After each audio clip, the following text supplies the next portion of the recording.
Very strange happenings in the Catholic Church. Pope Francis bans traditional Latin Mass.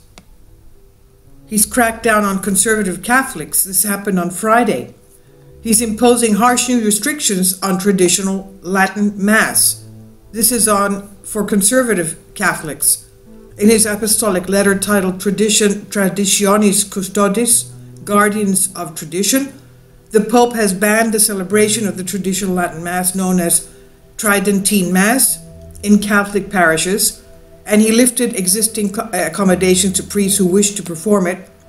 Breitbart reports local bishops may designate one or more locations where the faithful adherents of traditional groups may gather for the Eucharistic celebration, he declares, but not, however, in the parochial churches. While providing for the spiritual needs of groups, quote, that celebrate according to the Missal antecedent to the Reform of 1970, end quote, the Pope writes, bishops are established a series of new strictures and to refrain from authorizing the establishment of new groups. Kindly support my Patreon account since YouTube has again demonetized my YouTube channel. The daily posts are 5 videos daily, and they are totally different from what I have on my YouTube channel. Thank you so much for your support and that you find all my content so interesting. You'll find the Patreon account details in the description box below. So while providing for the spiritual needs of groups that celebrate according to the Missal antecedent to the Reform of 1970, the Pope writes that bishops are to establish a series of new strictures and to refrain from authorizing the establishment of new groups. The present letter reverses measures to relax restrictions on the use of the traditional form by Pope Benedict XVI, who in 2007 noted that many of the faithful have continued to be attached, quote, with love and affection to the earlier liturgical forms which had deeply shaped their culture and spirit, end quote.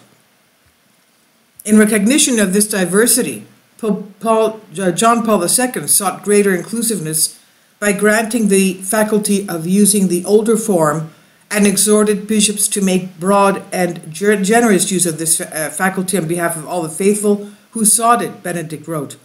Benedict went on to establish the Roman Missal, promulgated by Pope Paul VI, is the ordinary expression of the lex orandi, or rule of prayer, of the Catholic Church and the Latin Rite, whereas the Roman Missal promulgated by St. Pius V is nonetheless to be considered an extraordinary expression of the same lex orandi, or rule of the prayer, of the Church, and duly honored for its venerable and ancient usage.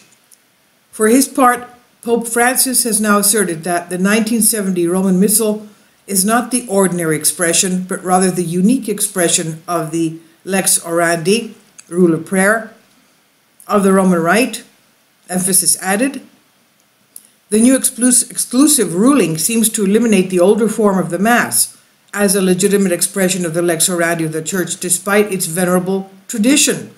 Pope Benedict had granted broad faculties to Catholic priests who wished to say Masses in private using the Roman Missal published in 1962, declaring that to do so the priest need no permission from the Apostolic See or from his own ordinary. So a private Mass, in private uses of private Masses. I know when we have Masses in the Christian Orthodox Church, anyone is allowed to attend and partake in the body and blood of our Lord Jesus Christ. You can't shut the doors and have a private holy liturgy. God gave himself for all who wish to come to him. Now going back to this, according to Francis's new restrictions, priests who wish to celebrate using the Roman Missal of 1962, quote, should submit a formal request to the diocesan bishop, who shall consult the Apostolic See before granting this authorization. So you see, the priest has to make an application to his bishop, and the bishop has to get the okay from Rome. Can you imagine? It would probably get the priest blacklisted, obviously. Now, previous norms, instructions, permissions, and customs that do not conform to the provisions of the present motu proprio are abrogated, Francis decrees. The Vatican's own website asserts that according to the present norms, the Latin language still holds primacy of place as that language which, based on principle, the Church prefers, even though she recognizes that the vernacular can be useful for the faithful.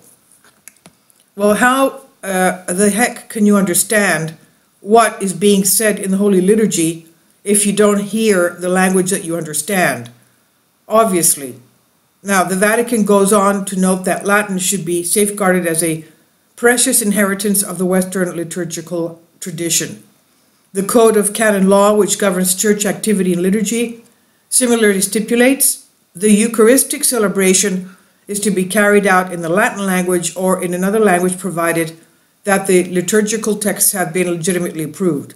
Well, of course, that goes without saying.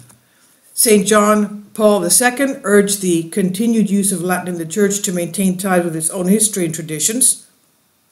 Okay, what about the people that are just everyday people? They don't understand language of the Latin. So now the Roman Church has special obligations towards Latin, the splendid language of ancient Rome, he wrote, adding that she must manifest them wherever the occasion presents itself. I bet you even Italians of today can't understand the Church Latin. But anyway, I'm not Italian, so I don't know.